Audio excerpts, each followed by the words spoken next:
Profesor, eh,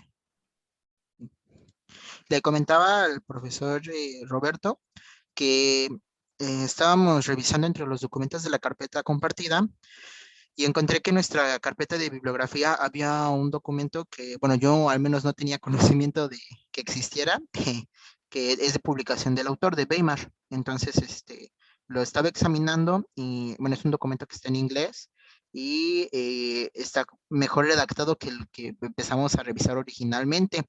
Entonces, yo le entendí más cosas a ese documento y descubrí algo que, bueno, no sé si a lo mejor mi compañera Itzel y el profesor ya lo sabían, pero bueno, yo lo desconocía, es que el teorema principal, o sea, el teorema que inventó como tal Weimar, el que define cuáles son los números primos, no es el que está compuesto por los 8.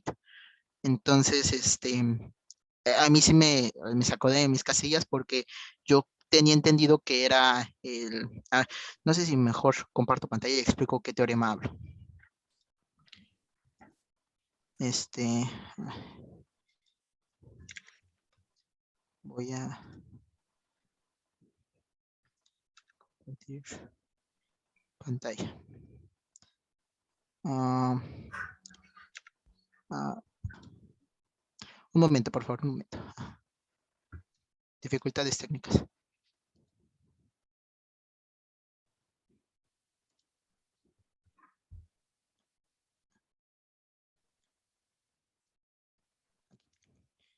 Comparto pantalla. Me avisan cuando yo le esté enviando, por favor. Sí, ya. Muchas gracias. Bueno, yo tenía entendido que el teorema como tal, en el que sacaba los números primos, era este. Esa era como que mi comprensión del asunto.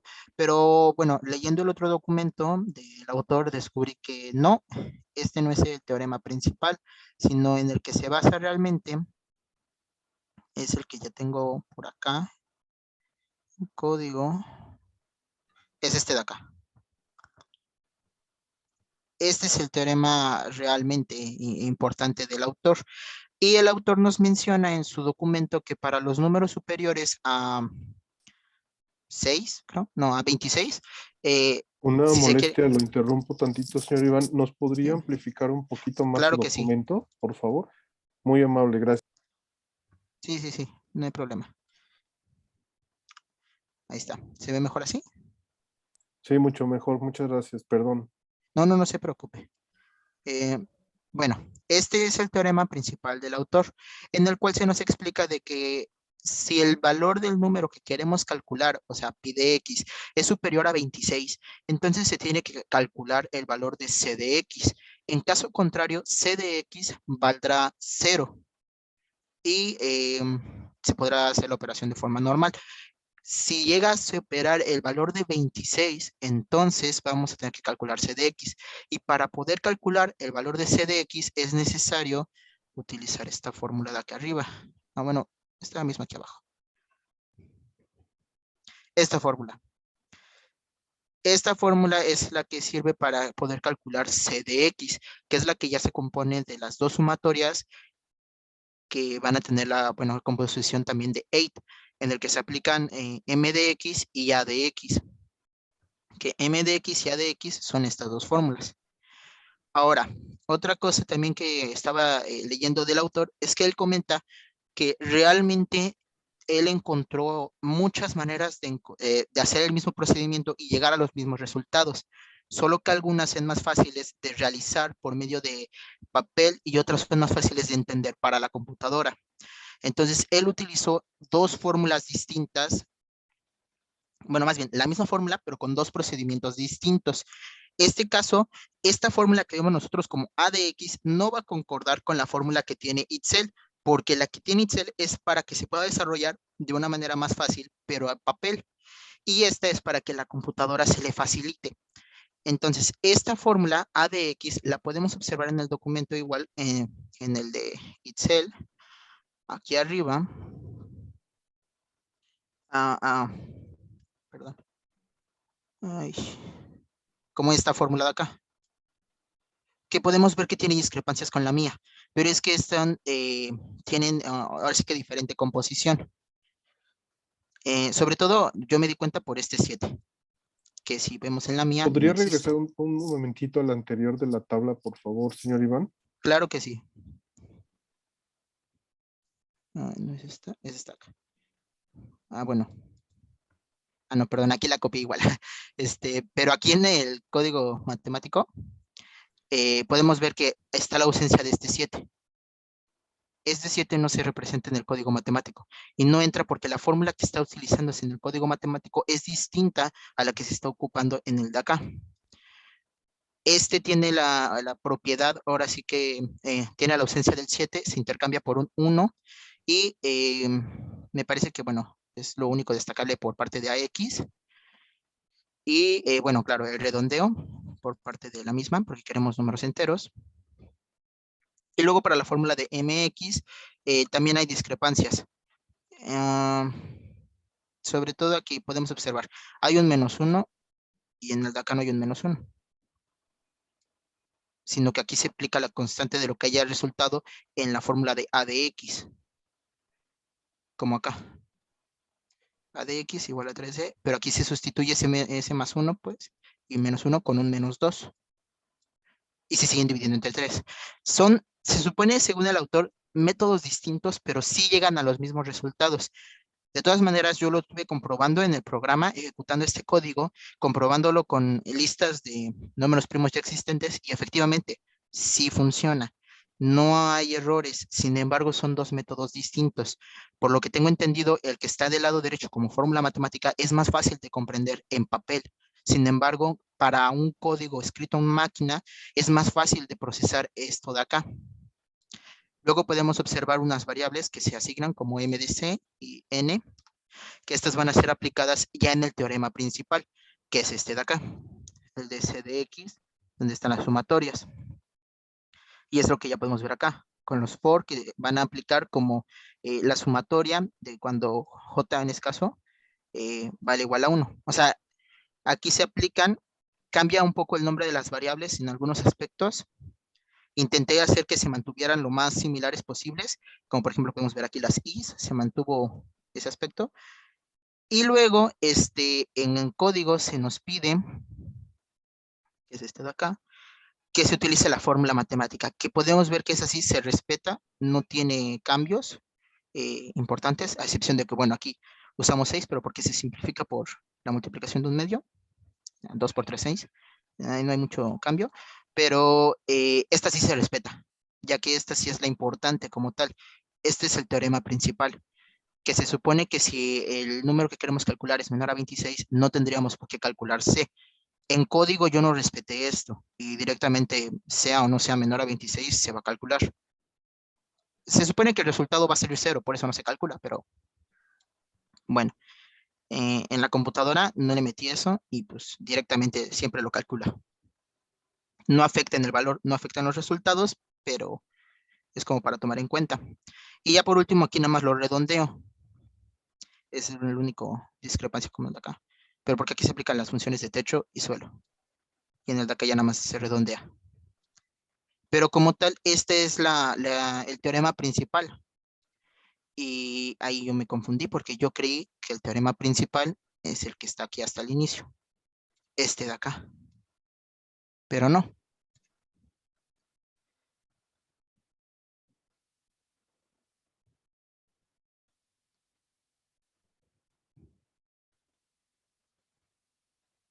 Ah, bueno, es lo que yo anduve dándome cuenta, platicando también un poco con Itzel.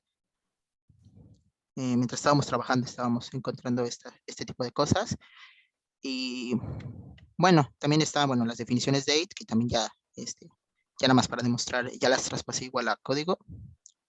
Aquí está 8, la fórmula, bueno, el concepto matemático de lo que quiere representar 8, y aquí ya es como la forma en la que lo adapté. Y bueno, aquí viene una pequeña descripción de cómo funciona este código, en el que, bueno, es muy sencillo, es simplemente, si obtenemos el valor al que se quiere calcular el valor de 8 y lo convertimos a un entero. Y luego, sin importar su parte decimal, se convertirá en el valor entero. ¿Tiene algo que comentar, profesor? ¿No? Bueno, convertimos el número que queremos a un valor entero, sin importar su punto decimal. No importa en este momento. Luego vamos a generar una nueva variable, la cual va a tener como valor el resultado de la resta del valor original menos su valor entero. En caso de que sea un valor entero, el resultado va a ser cero. Y entonces, en caso de que el resultado sea equivalente a cero, entonces nos va a regresar un 1, que es lo que podemos ver en la parte de acá. Si es entero y natural, claro. Si X es mayor a cero. Significa que es positivo y además, Una pregunta, señor Iván. No sé si es por la escala en la que está. Todo se ve bien, todo el texto se ve bien, el código se ve bien, pero aún así a veces sucede que por alguna razón hay algunos caracteres que no se ven del todo bien. Allí en su condición lógica donde dice si X es mayor que cero y luego dice B igual a cero, ¿entre ellos hay algún símbolo booleano como un I o un O o algo así? sí, se encuentra en una variable de tipo O. Sin embargo, no la pude, era otra pregunta que le iba a hacer al profesor Roberto justamente, ¿cómo puedo respetar ese tipo de caracteres como lo que son las barras verticales? Que, sí, perdón, en este caso es el asperson, que parece que significar I, que B sea equivalente a cero, pero no se recupera en código, se pierde. Entonces, no sé cómo hacer eso. Pero en su código original allí sí está ese carácter, ¿verdad? Sí, de hecho, puedo compartir, voy a dejar de compartir aquí para compartir la ventana completa, no mi pantalla completa. Y si nos metemos ay, perdón, si nos metemos al código, por cierto, ya voy a eliminar estos de acá de cálculo y bueno, el que habíamos dicho que lo iba a eliminar, es que no he tenido tiempo, una disculpa, pero ya ahora sí, ya los elimino. Em, ahorita que abra.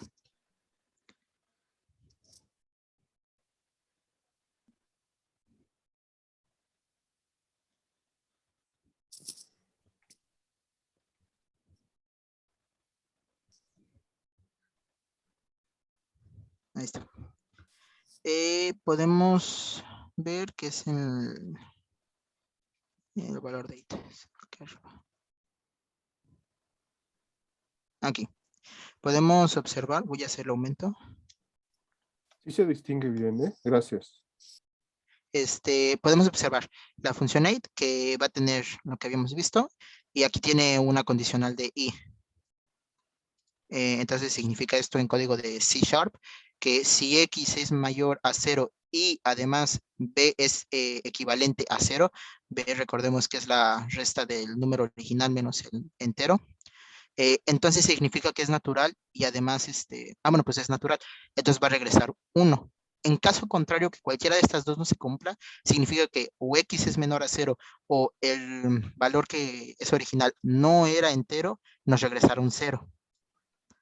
Y eso es así es como funciona este cálculo de 8. Es lo que está ejemplificado en la parte de acá. Nada más que, bueno, aquí se perdieron algunos caracteres, ¿no? Eh, Pero sí, es básicamente eso. Regresa 1, en caso contrario, regresa 0. Y aquí está el teorema, ¿no? Si X es perteneciente al conjunto de los reales y natural, entonces, pues bueno, si después de reales, pero no es natural, entonces regresa 0. Entonces, así está. Bueno, aquí viene su explicación en todo caso de cómo funciona. Y luego aquí viene el teorema principal, en el cual también le puse su explicación del cambio de variables de nombre, dado a que la computadora no le agrada si le meto el símbolo de pi como tal, se complica, entonces se cambia el nombre a pp, que significa pi de x. Pero bueno, en este caso se utiliza el p. P va a ser el valor final, ya el resultante. Entonces podemos calcular como p. Y a c de x lo vamos a llamar suma, porque también no puedo poner CDX directamente, ya que a la computadora no le gusta eso. Entonces, pues bueno, el valor de CDX se llamará suma. Y luego ya aquí abajo explico que ahora sí que qué forma suma.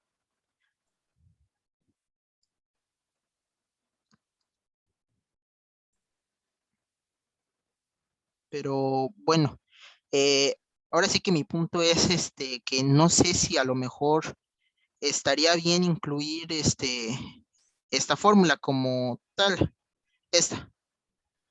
ya que en el documento original no viene. Bueno, no explícitamente, más bien, perdonen mi palabra. Es que se mantiene esta, la de CDX.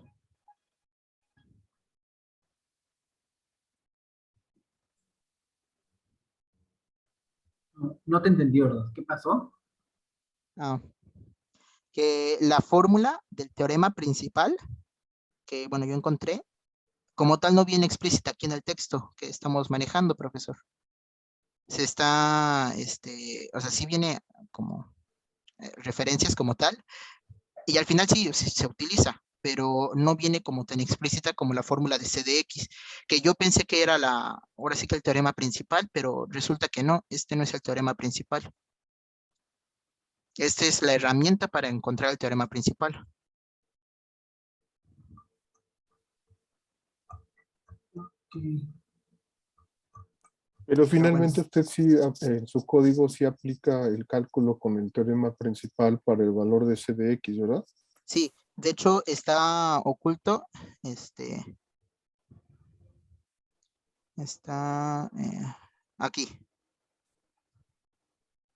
Y ya nada más al final bueno, le indico yo ahora sí que ya por estética, le indico que el resultado es igual a P, que P es nuestra variable que se obtiene de redondear doble P, que doble P aplica el teorema principal. Simplificado, pero ya lo aplica. Porque le quita el de un medio y lo multiplica directo, pero ya lo aplica. Y eso es lo que permite que sea infalible. Bueno, no infalible, pero que sí se adhiera a los teoremas del autor. Eh, Hice la comprobación, eh, hasta mínimo 3 millones, garantizo que sí funciona. Lo comprobé con bases de datos de números primos ya existentes y funciona. Entonces, bueno, mínimo hasta 3 millones.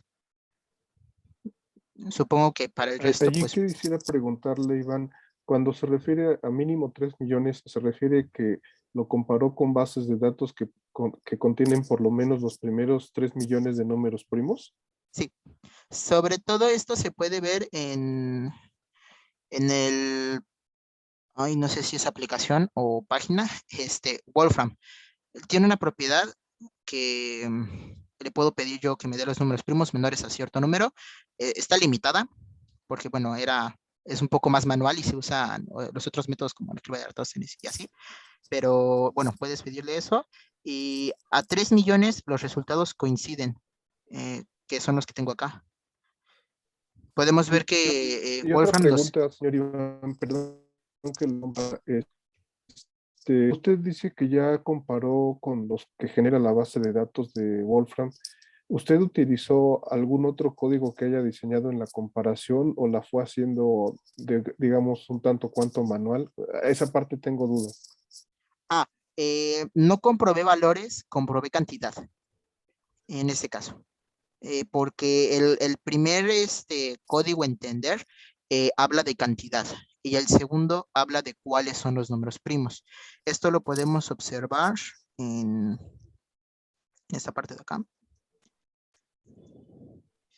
que bueno, el teorema como tal se basa en cuántos números hay menores a cierto número dado. Esto se le llamará pi de x, que significa cuántos números primos menores hay a cierto número. Entonces ese es el primero y luego ya se utiliza el de si son los mismos números.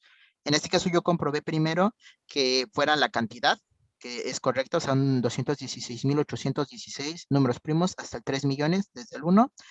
Y comprobé también algunos valores, pero eso sí fue de manera manual, ver que coincidieran. No calculé todos, pero sí fui escogiendo aleatoriamente muestras y todas coincidieron sin excepciones. Entonces, inferí que el resto iban a estar bien, pero no se lo comprobé manualmente. Yo comprobé Entonces, manualmente usted cuando como, dice que puede garantizar que hasta 3 millones los resultados coinciden, ¿se refiere a que le coinciden los resultados o puede garantizar que los resultados coinciden en la cantidad? pero bueno, es mi duda, nada más con mucho Sí, respeto es sí, mi no, no, duda, no se preocupe. pero no puede garantizar que los números como tal coinciden. Ya hablando de los números Los primos, valores. porque nada más hizo una revisión aleatoria, pero no puede constarle a usted que cualquier número primo que tomemos entre el 1 y el 3 millones va a ser exactamente igual al que generó con sus resultados. Eso es correcto. No lo he Ajá. comprobado, podríamos intentarlo. Es Ujú, muy ujú, sencillo. Se guardan ahora sí que los números se guardarían en una base de datos, inclusive, bueno, un Excel ya es mucho para un Excel, pero un programa similar que vaya comparando las dos listas, la que ya está verificada por Wolfram y la que nosotros hemos generado. Y ahí sí ya podríamos ver si encontrar alguna discrepancia, entonces nos las marcaría. Es un ujú. programa ya más eficiente porque su única labor es verificar que ahora sí que los dos números sean iguales, dos valores, este valor y este valor sean igual, y si encuentra alguna discrepancia, pues que la marque. Podríamos intentar comprobarlo. Bueno, no creo que sea un programa tan complicado, pero podría ser a lo mejor interesante. Y ya con eso sí podríamos garantizar.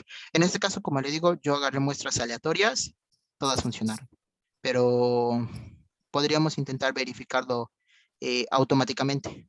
No manual, pero sí Incluso automáticamente. me suena que no habría comparación entre la complejidad de un código como ese en términos del código que usted ya tuvo que generar para hacer estas bases de datos. Me parece que sería mucho más simple, ¿no?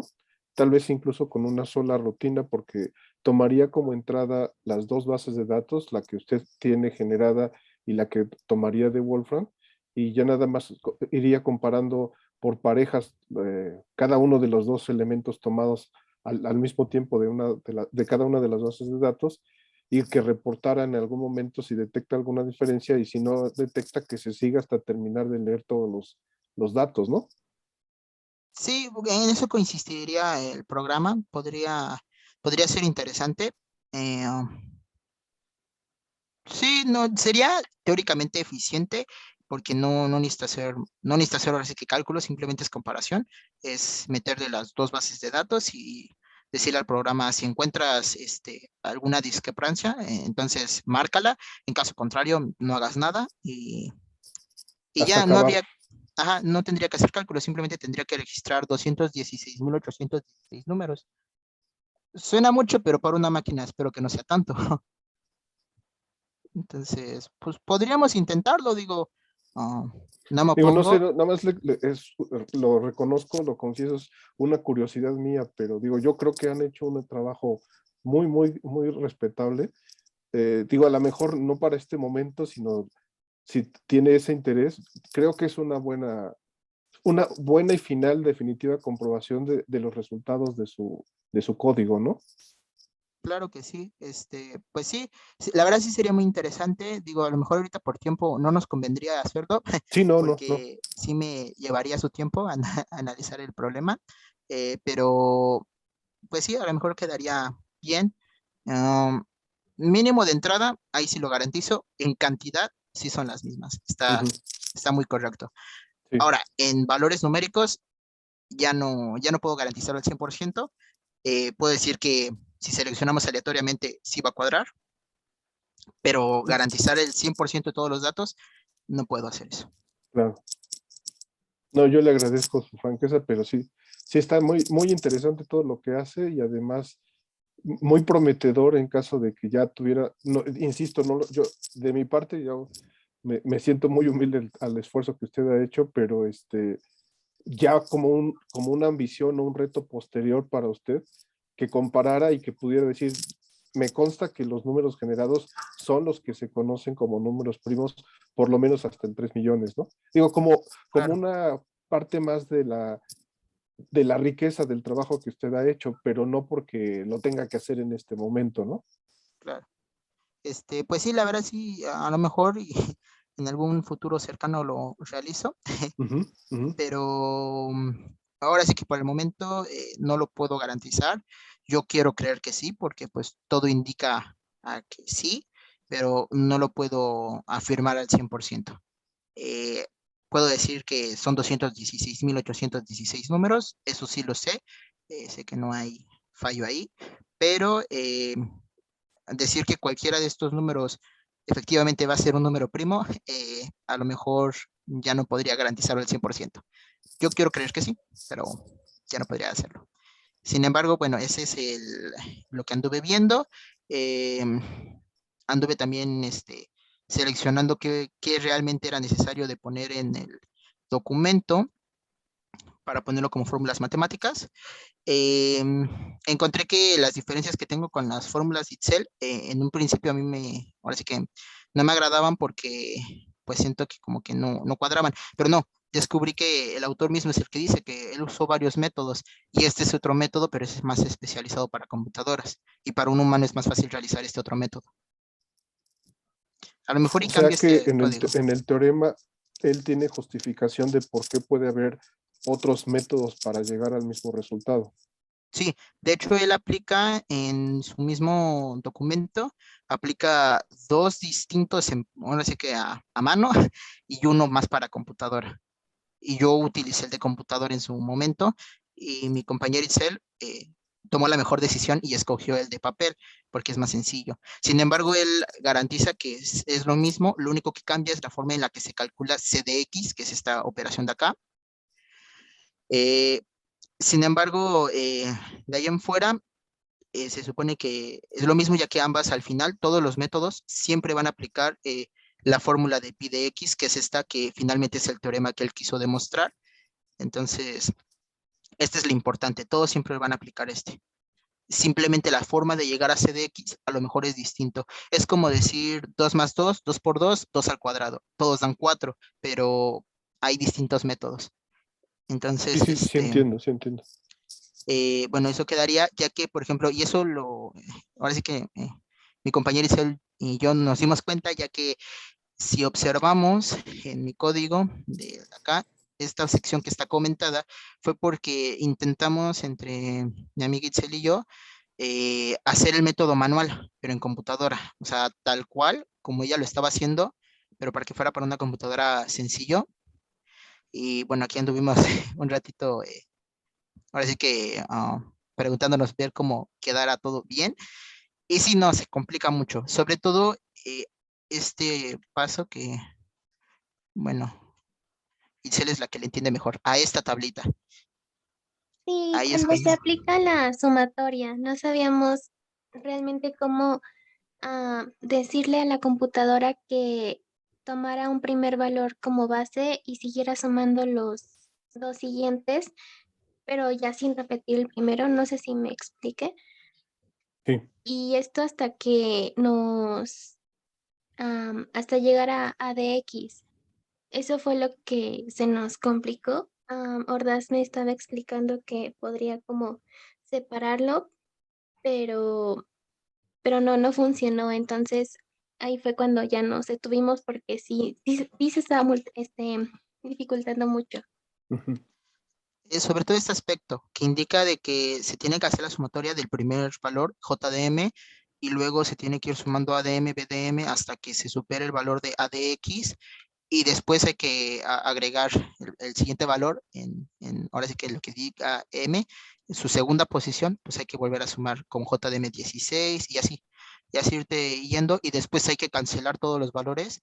Eso ya es como que lo que se complicó porque intenté hacer ahora sí que algo similar, sin embargo a la mera hora, como las computadoras son muy cuadradas, yo le tengo que decir, ¿sabes qué? Vas a tener una memoria designada de tanto. Y como esto es muy variable, no puedo ahora sí que predecir lo que va a pasar y se complica en ese aspecto. No es como un humano que, pues, ¿cuántas líneas hay? Pues lo voy a repetir tantas veces. Aquí no, aquí ya le tengo que decir, vas a tener tantos espacios para recibir valores. Y aquí llegamos a problemas que si superan esa cantidad de espacios, entonces nos va a dar un error. Y si no la llega a completar, entonces nos va a dar otro error porque van a sobrar. Y por eso es que Weimar no se complicó tanto en esto y mejor utilizó el otro método, en el que si vemos, jamás hace esa eliminación. El único que hace es, para decir qué valores son, eso sí, utiliza esta otra fórmula acá, que es T igual a esto.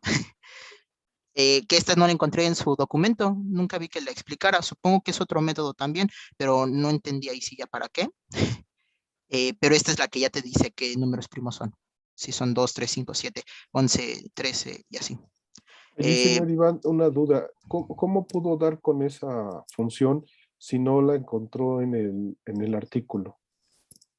Puesto porque en el artículo, que no lo tengo aquí ahorita, le iba a mostrar, pero no lo tengo, eh, el autor deja un código como de ejemplo en el que él demuestra que pues funciona, y ese es el código que utilizó para computadoras. Ese es el método que explica él en computadoras, solo que ese método en computación no lo explicó, lo dejó a interpretación de quien lo entendiera, y por ejemplo ahí mi compañera Itzel, le cuesta, ahí sí no le gustó ese aspecto porque como es muy de código, tiene algunos términos en programación, lo tuve que andar traduciendo porque ni siquiera usa el mismo lenguaje de programación que yo. Tuve que hacer una interpretación con lo que fuera equivalente y pues sí, o sea, lo dejé bien, pero ahí vi que él utilizaba esta función, que me metí a ¿Cuál revisar es en el código. lenguaje que utiliza el autor? Perdón, señor Iván. Él utiliza, en el primer documento que analizamos, usaba Visual Basic. Ujú, Y para el segundo documento utilizó Python. ya. Y yo estoy usando C Sharp. Entonces tuve que traducirlo de Visual Basic, que es más parecido. Entonces, le hice la traducción. Al final, pues sí funcionó, que lo dejé muy bien. Hice una muy Sí, yo buena creo que traducción. también eso tiene mucho mérito porque luego no necesariamente una función o un comando que existe en un lenguaje tiene su equivalente en otro, ¿no? Exactamente. De hecho, para el de este comando del de round, estuve probando varios aspectos, porque por ejemplo aquí sí se utiliza selling, que es el de techo, pero aquí se utiliza el redondeo. Ujú. Entonces, bueno, ahí fueron sus cosas técnicas que al final pues quedó bien, pero él usaba esta fórmula que no la encontré, yo no la encontré, a lo mejor sí está y no me fijé, pero yo no la encontré. Eh, y veo que esta es la que ya define qué número primo son. Y aquí ya nada más le indico yo a la máquina, imprime ese número primo, que cuando nosotros ejecutamos el programa, podemos observar cuáles son.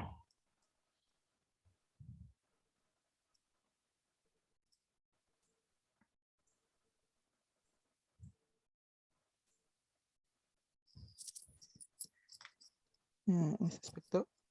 Si ponemos, por ejemplo, 50, podemos preguntar cuáles son y nos va a indicar ya cuáles son. Pero estos números de acá, a excepción del 2 y el 3, se generan gracias a esta fórmula de acá. A la de T, ¿no? Ujú. Que ese ya es el valor que nosotros vamos a escoger como número primo. Vamos a escribir ese. Bueno, y acá yo mi función para generar archivos de texto. Pero como tal, esta T es la que nos indica qué números primos son. Y también estuvimos utilizando el método manual que está ocupando Itzel en el papel. Y por ejemplo, para este caso en particular, 50, vamos a ver que el resultado es correcto. Aquí nos marca que son 15, y si le damos acá, veremos que también nos marca que son 15. Es correcto el resultado. En esta primera instancia yo creí que ya había quedado, pero si escogemos otros valores como por ejemplo el 26, le damos en calcular, nos marca un error porque nos indica que se están saliendo de la cantidad marcada predestinada. Entonces, esos son los tipos de errores que encontrábamos. Sin embargo, en el otro método no. Ay. Bueno, es que ya tiene un error. Con razón, yo dije, chis. Pero bueno, en el otro finalmente ya cuadraron. No sé otra vez eso, ¿por qué?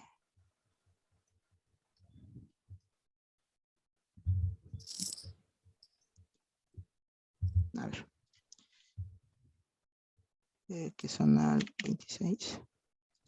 Y ya nos marca 9. Y aquí ya vienen. ¿Cuáles son? 23, el 19, el 17, el 13, el 11, el 7, el 5, el 3 y y 2. Y aquí podemos ver estos. Ya para números más grandes, como por ejemplo vamos a poner el 10,000, 100,000, 10,000. Podemos preguntar cuáles son. Aquí ya tarda un poco más porque pues tiene que hacer más veces el cálculo. Pero aquí podemos ya ver también todos los números primos.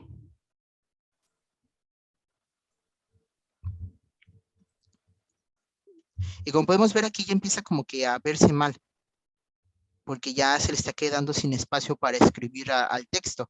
Y de hecho, si vemos cómo es el texto en la escena, veremos que es ahora sí que está haciendo una tarea titánica. Este es el tamaño del texto, de la caja de texto que estamos viendo en estos bordes. Todo esto es texto, entonces sí ya se empieza a quedar sin espacio para escribir. Por eso es que he llegado a la cantidad de 45,000, si no me equivoco. A ver, voy a poner 300,000. 300, no, son 3,000, 30,000, 300,000. Creo que sí. Si le ponemos cuáles son, nos va a marcar alerta para números primos superiores al 49,363. Es obligatorio generar un archivo TXT, porque entonces ya no tengo espacio yo para ponerlo en la cajita de texto.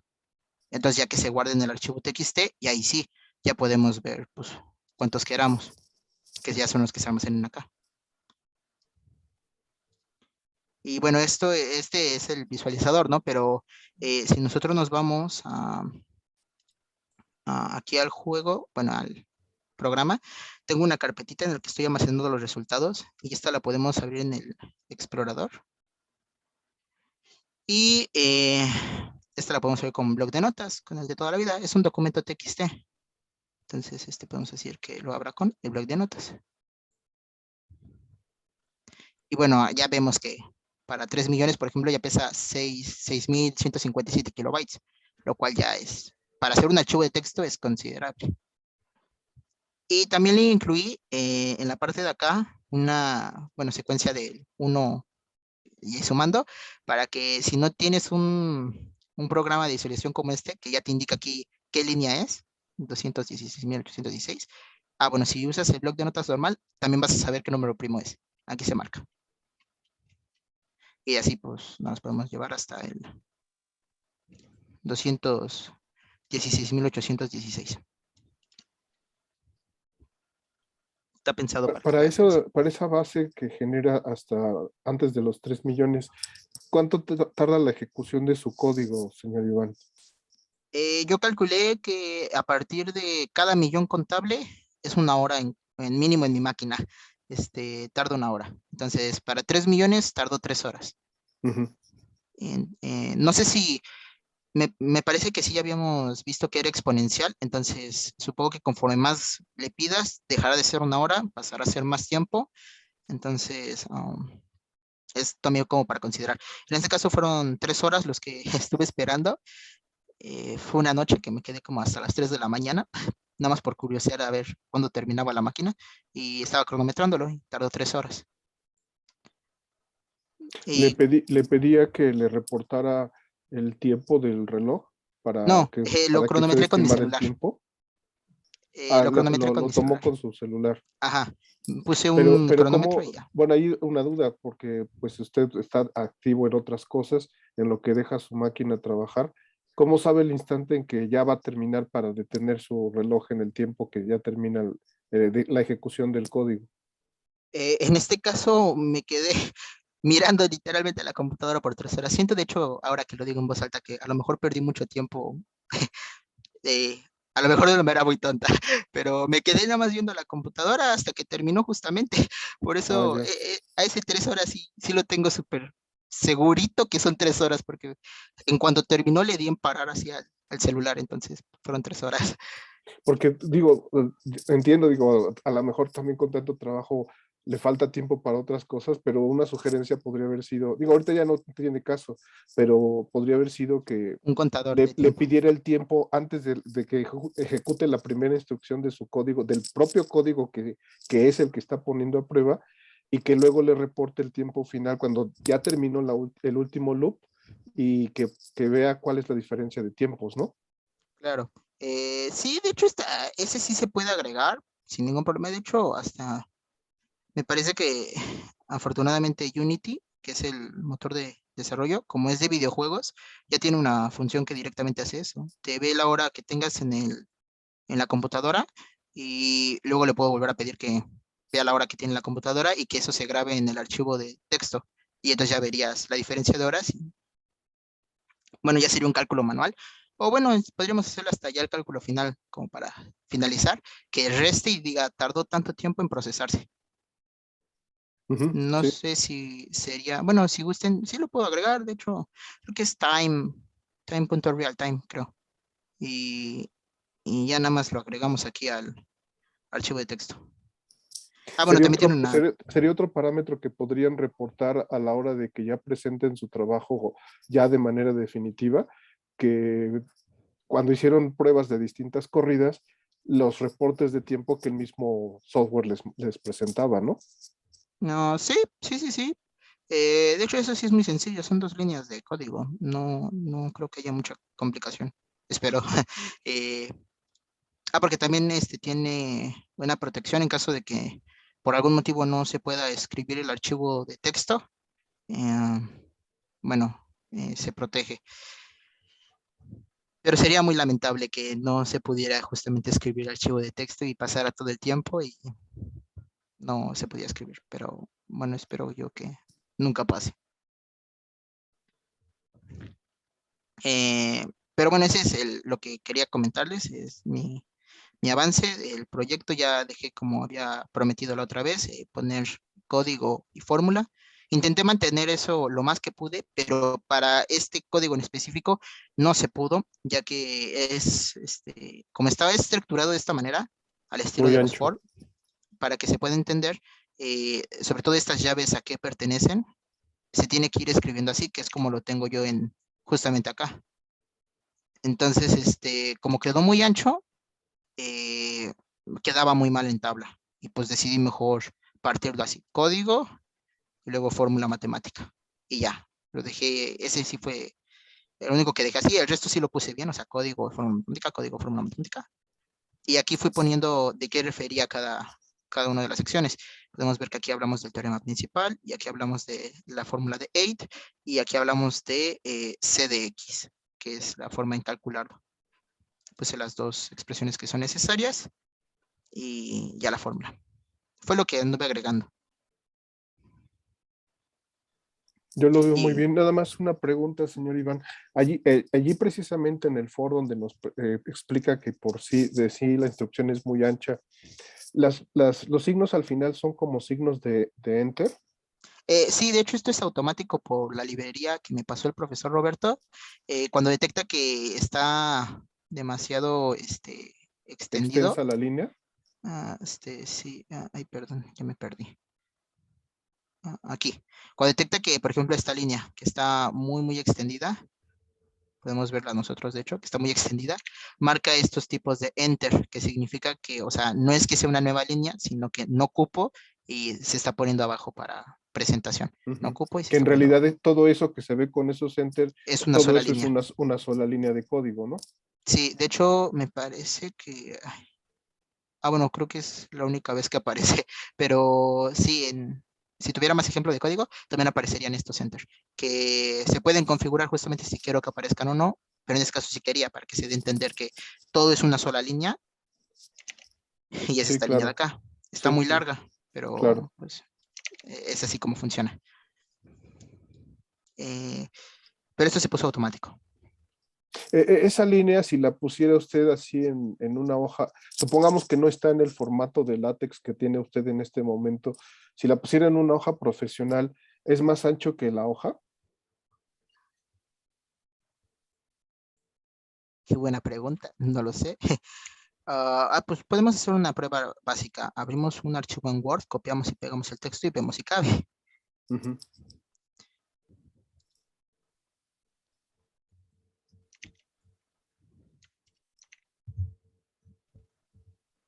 Pues Sí, no, no cabe. es el doble casi, ¿no? Sí. No, todavía un poquito más. No, Vamos es a más copiarla porque le completa. faltó el Sí, inicio de la instrucción. vamos a copiarla completa.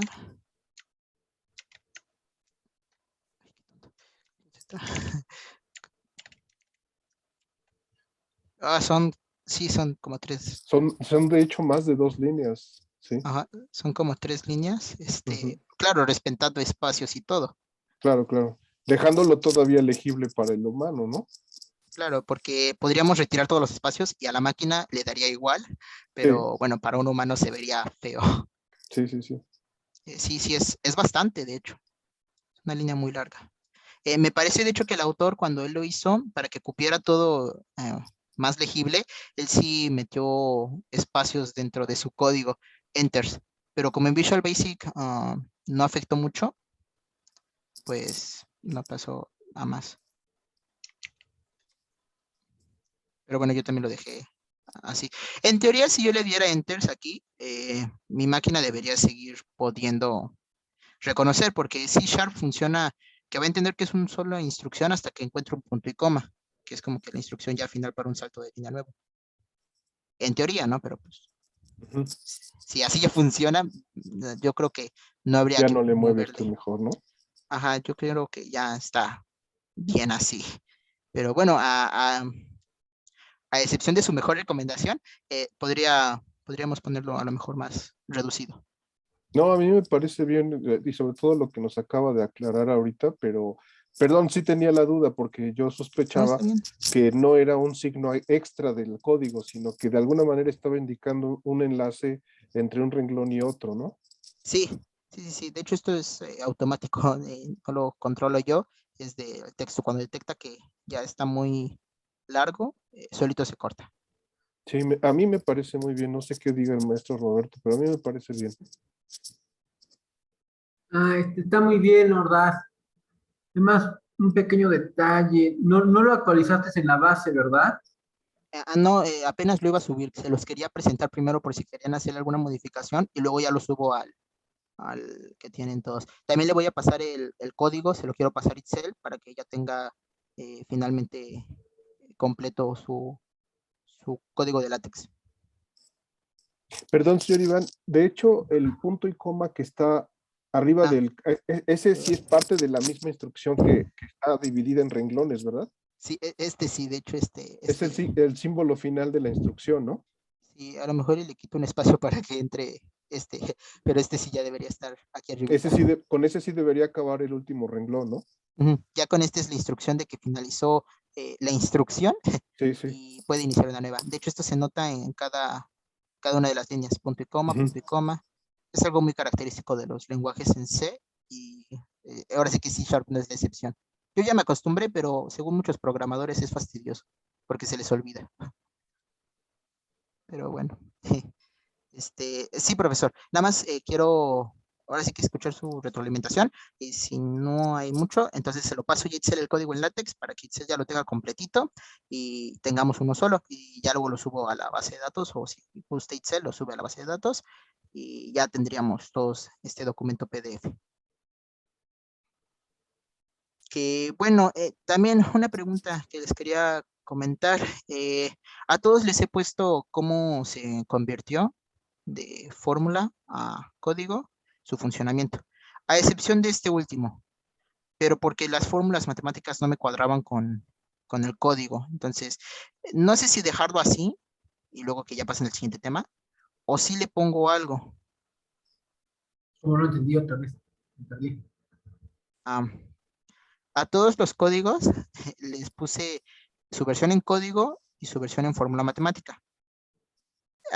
Y aquí viene la explicación de cómo se transforma uno del otro y qué es lo que hace este código.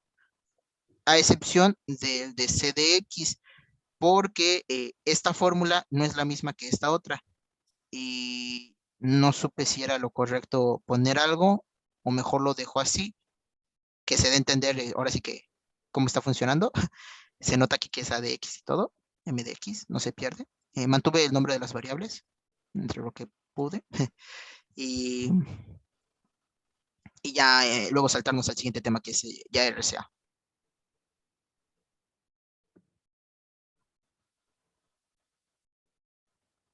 Ok.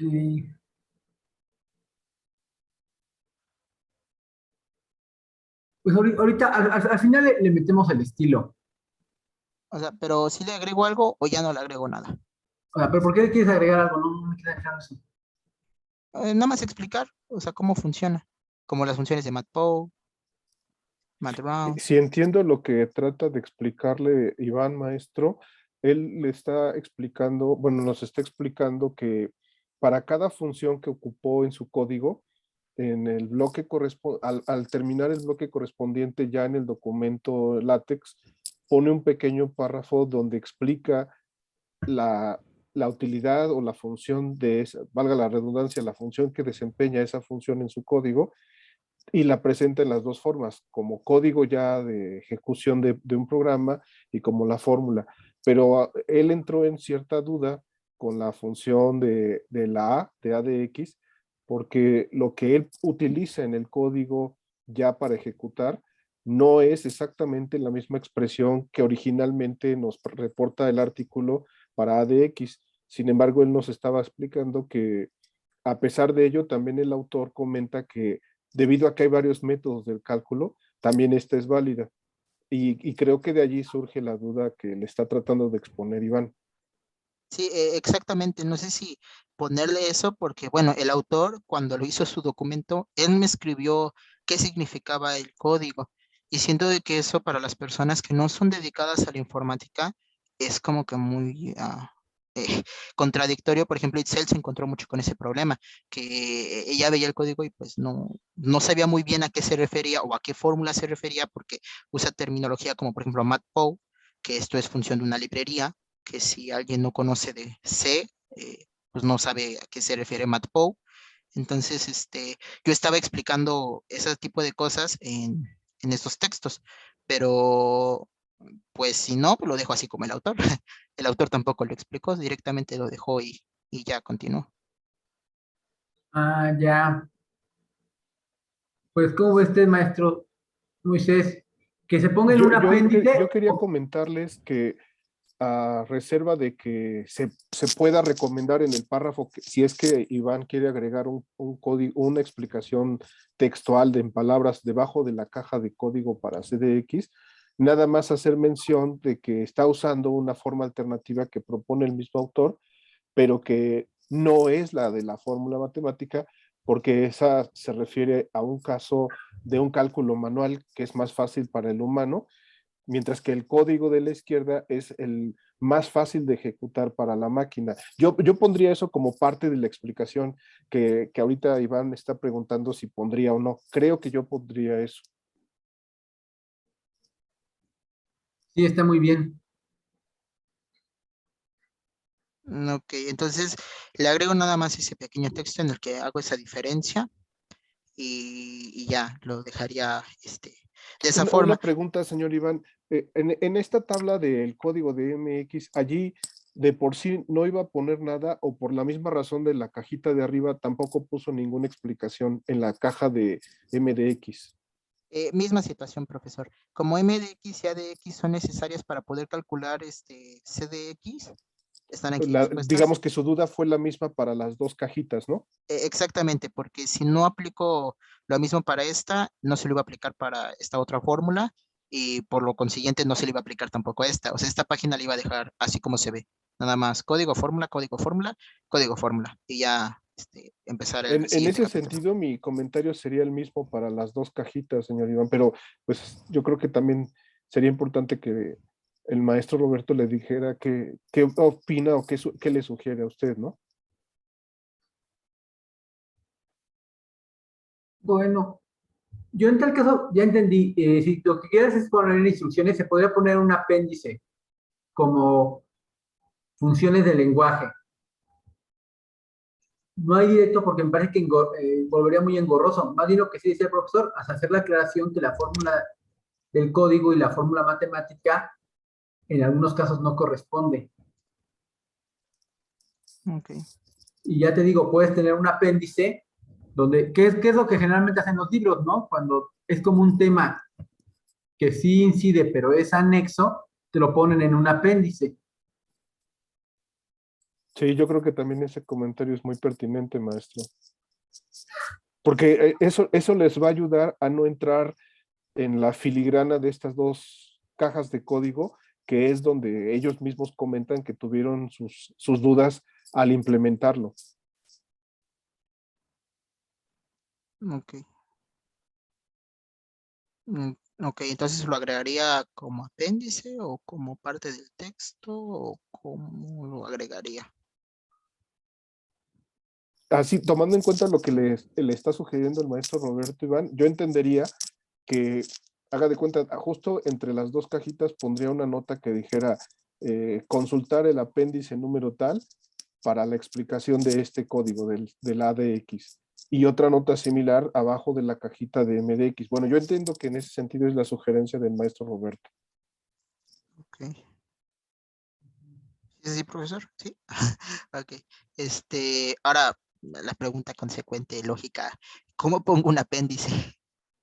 No sé hacer Ah, eso en látex. bueno, lo primero, para los símbolos que te faltaban, generalmente con diagonal invertida te aparecen, porque ya que Ah, son símbolos de sistema, en realidad el doble ampersand son símbolos o sea, son caracteres especiales, caracteres que él utiliza, por ejemplo, en listas para dejar un espacio entre una fila y otra.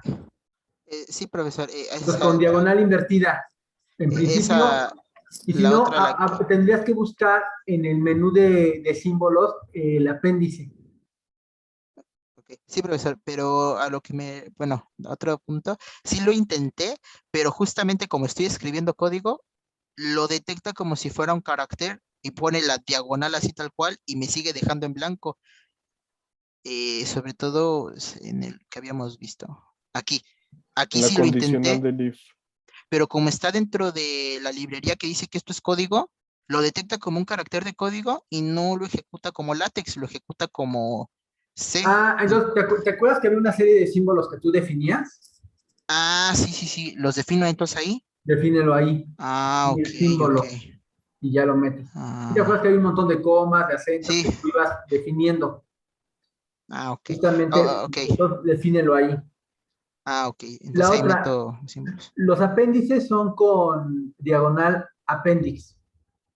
Haz de cuenta, cuando acabas, antes de leer un documento, cuando acabas lo que ya serían como el texto, le pones diagonal apéndice. Aunque me parece que eso no va a funcionar, por ejemplo, en el formato artículo, porque los artículos no son pensados para tener apéndices. Eso funcionaría si al menos ya fuera. ¿Cuál era otro además de apéndice? Reporte. Bueno, perdón. Reporte. Si no, lo puedo dejar así nada más como texto explícito, así como lo he estado dejando en el de acá. O sea, pero digo, nada más es como para hacer esa aclaración que ustedes comentaban, eh, para facilitarnos la escritura en látex. ¿Cómo? Sí, para evitar cambiar a lo mejor de artículo a reporte. No sé si eso Bueno, vaya a traer lo otros. que puedes hacer es que entonces tú redefinas el tipo de entrada. Tú puedes cambiar, o sea, ahorita viene con números, y tú puedes decirle que entonces ahora utilice símbolos romanos. Ok. Y entonces ya le pones Bueno, apéndice. se supone en teoría que esto lo agregue como una fórmula independiente a esta de acá arriba. Bueno, perdona, a esta de acá arriba. Por eso esta no tiene número, pero la de abajo sí tiene un número. Ay, perdón. Esta sí tiene número.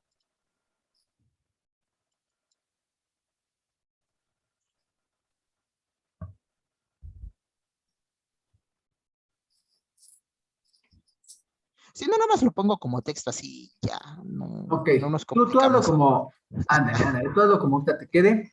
Nada más, porfis, sí actualízame el código, Sí. porque el último que dejaste tiene errores, marcaba Disculpe. errores. Bueno, no importa, porfis, échame la mano con eso, Sí, porque ya es que tengo 5 minutos para ver las cosas, y si no están, pues no las puedo ver. claro. Y la Eh, otra es, ¿Usted ya actualizó su documento, profesor, de Unity? pues supuestamente, a ver, ¿qué dice aquí? Ah, ya veo que ya le pusiste un día, está en amarillito, dame un segundo. Pues si está en amarillo significa que no le he subido yo las actualizaciones. Ah, sí, efectivamente. Tenemos aquí ah, publicar. Ahí no veo qué dice. Sincronizar. Espere. Usted tiene cambios también hechos en el documento, ¿verdad? No, pero esos ya no los pelé, ya. Mm, pero Yo es que no a mí subí sí me está nada. diciendo de que como hay diferencias, entonces quiere que lo actualice al suyo. qué desastre. Entonces cierro el mío. Bueno, aquí dice que usted hizo 2 cambios. Era lo que te decía, cuando según yo quería también poner, pero después dije no, porque si no va a haber un cambio y un cambio. Pero eso fue hace 15 Ah, días. sí, igual que yo hace 15 días. A ver, ¿qué estos 2 changes qué fue? Fue en los códigos. Ok. Pero ya lo habíamos hablado y dije no, porque no exactamente se van a dar inconsistencias. Ok, déjeme ver cómo lo arreglo, pero ahora sí que cuando usted se vuelva a meter a Unity, va a aparecer el solecito y nada más le den actualizar y ya lo va a atender bien. Déjeme eso a mí. Yo veo ahorita cómo lo arreglo. Déjame decir esto. Listo. Ah, no, aquí no es. Bueno, pero eso es de mi parte. Perdón, yo creo que me consumí mucho tiempo. Sí, prácticamente 1 hora. Una disculpa, Itzel. No sé si querías comentar, preguntar cosas. Dejo de acaparar tiempo. No, yo creo que ya con lo que hiciste, con tu explicación me quedó más claro lo que no entendía sobre esa diferencia entre las fórmula entre el código y lo que yo había hecho, pero no, ya no tengo nada más que decir. Ok, amiga. Sí, porque cuando estuvimos trabajando los dos, sí le surgieron dudas a Itzel porque sobre todo me decía que ella no entendía a qué se refería el autor con CDX. Y es que sí, efectivamente, en el primer documento que analizamos estaba muy mal redactado por parte del autor. Se nota que no le prestó atención en su redacción y dejó muchas cosas inconclusas.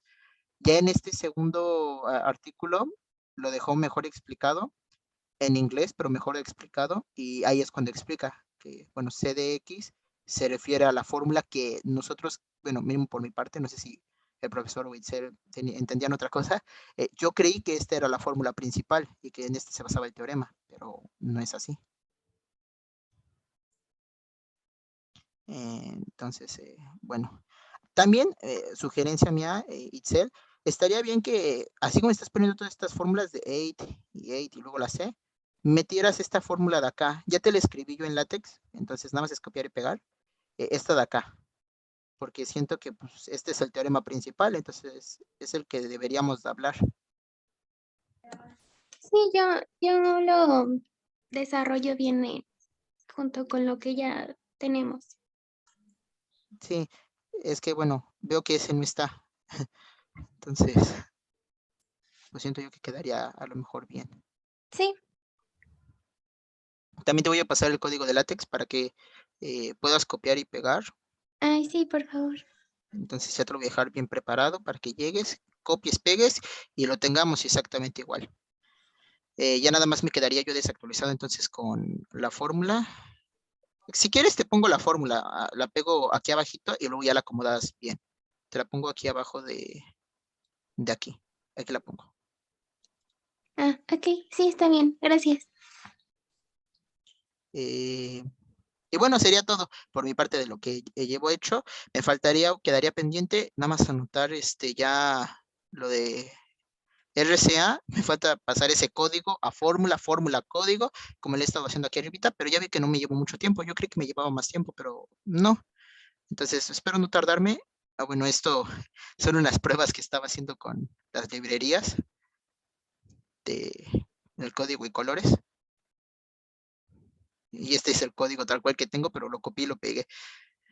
Esto lo voy a eliminar, obviamente. Ya, eso quedaría de mi parte pendiente. Ponerlo de RCA. No sé. Bueno, eso ya sería todo de mi parte. Gracias.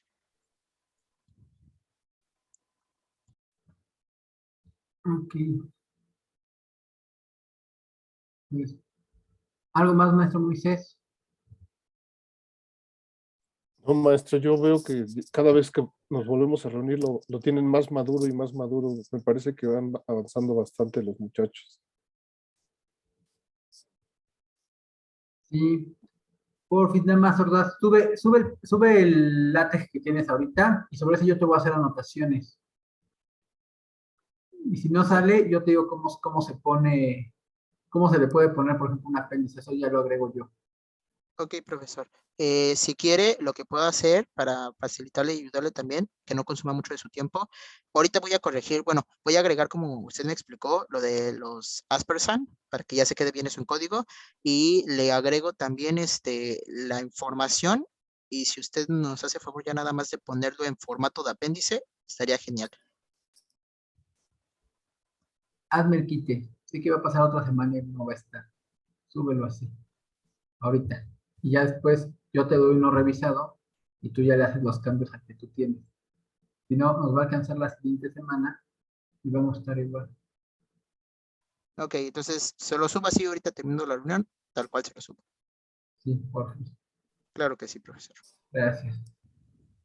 Gracias, Roberto. Y no me tienes que decir profesor cuando esté el maestro Moisés. Que generalmente era más soy Roberto. Se portan bien formales cuando usted está maestro Moisés. Perdón, no le oí, Ay, se portan bien mal, perdón. No, bien formales. Yo oí, se portan bien mal. No, se portan bien formales cuando usted está. No, Generalmente, siéntanse libres de ser como ustedes acostumbran ser, digo, no, hasta me no parece tiene que extraño. ver nada que yo esté aquí con ustedes. Así, profesor Roberto, profesor Roberto. Profesor eh, Roberto. bueno, por mi parte mínimo me gusta, bueno, nunca he, ahora sí que he considerado a los profesores como mi igual y siempre les hablo de usted. Y a veces ha habido profesores que me han pedido que no los llame así, sino que a lo mejor ya los llame por nombres, pero no es algo que se dé en mí. Entonces, pues yo siempre les refiero a usted y como profesor o maestro. En este caso, bueno, como son dos maestros, dos profesores, sí me refiero al profesor Roberto, al profesor Moisés, o maestro Moisés, maestro Roberto, pero normalmente, bueno, así es como yo utilizo el lenguaje. Está bien, Norta. Señorita Morita, vamos a hacer como los dos, ¿eh? Señorita Morita, tiene algo que decir. Em,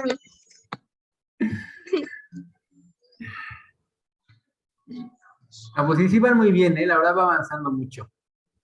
Es cierto, sí está quedando muy bonito. Está quedando muy bonito. Quedando muy bonito. ¿Qué crees? Muchas Pues, gracias. no, a ustedes que le están echando muchas galletas, la verdad. Pues, ¿algo más? Maestro, ¿usted tiene idea del tiempo del que disponen todavía para los cambios que comentan que todavía les faltan? Sí, tenemos hasta final de este mes. Ya, si O no, sea, ya estamos hablando de aproximadamente 15 días más. 15 días más. Ujú. También me gustaría comentar, esta semana, mínimo hasta el 16, yo creo que a lo mejor no le puedo dedicar mucho tiempo a este proyecto, considerando que tenemos un margen de tiempo más grande, porque estoy en los interpreparatorianos y se me empalman fechas. Entonces, a lo mejor y no le puedo dedicar mucho tiempo a este proyecto. Voy a hacer todo mi esfuerzo posible para que el próximo jueves lo tengan ya todo lo que prometí, ya esté en fechas. Eh, pero sí, sí comentar que no voy a dedicarle mucho tiempo, ya que pasen los interpreparatorios, bueno, la primera fase, tengo ya más tiempo para la siguiente fase y para dedicarle al proyecto. Pero sí, yo espero todas las observaciones que me comentaron, yo espero ya tenerlas para el próximo jueves, pero en caso de que por alguna razón no llegara a estar, sí pido una disculpa. No, no pasa. Ya habíamos empezado a hablar de eso cuando unos minutos antes. Y sí, le había comentado a que se esperaran a que usted llegara, para que así no se viera todo. Pero justamente habíamos hablado, hoy lo pongo a su consideración, maestro Moisés, que la próxima semana justamente no nos reunimos, porque justamente todos estamos Cargados de actividades, ¿no? cargados de actividades y no tiene caso estar presionando así de, tanto nosotros como los muchachos están, exactamente, estamos en lo de interprepas y en otras situaciones. Entonces, Sí, que